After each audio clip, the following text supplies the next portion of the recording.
भारतीय फ़ौज जी बुज़दिलानी जारियत में ज़ख़्मी थियल पाक फ़ौज जा 2 जवान शहीद थी विया। ISPR मूजिब भारतीय जारियत में ज़ख़्मी थियल पाक फ़ौज जे 2 जवाननि शहादत जो रुतबो माणियो आहे।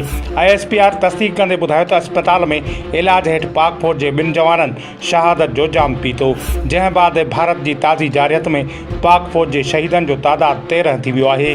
ISPR जो चवणु आहे त भारतीय जारियत जे नतीजे में पाक फ़ौज जा 78 जवान फ़र्ज़ सरअंजाम ॾींदे ज़ख़्मी थिया हुआ। ISPR मूजिब शहीदनि जी अज़ीम क़ुर्बानी, बहादुरी, फ़र्ज़शुनासी ऐं बेमिसाल हुब्बुल वतनीअ जो लाज़वाल मिसाल आहे। पाकिस्तान जी हथियारबंद फ़ौज क़ौम सां गॾिजी अज़ीम शहीदनि खे भरपूर भेटा पेश करे थी।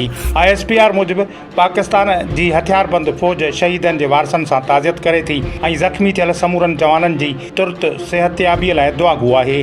शहीदनि जी क़ुर्बानी क़ौम खे सदाईं यादि रहंदी। संदन लाज़वाल क़ुर्बानी विसारण जोगी न आहे ऐं ईंदड़ नस्ल बि उन क़ुर्बानीअ ते फ़ख़्रु कंदा रहंदा।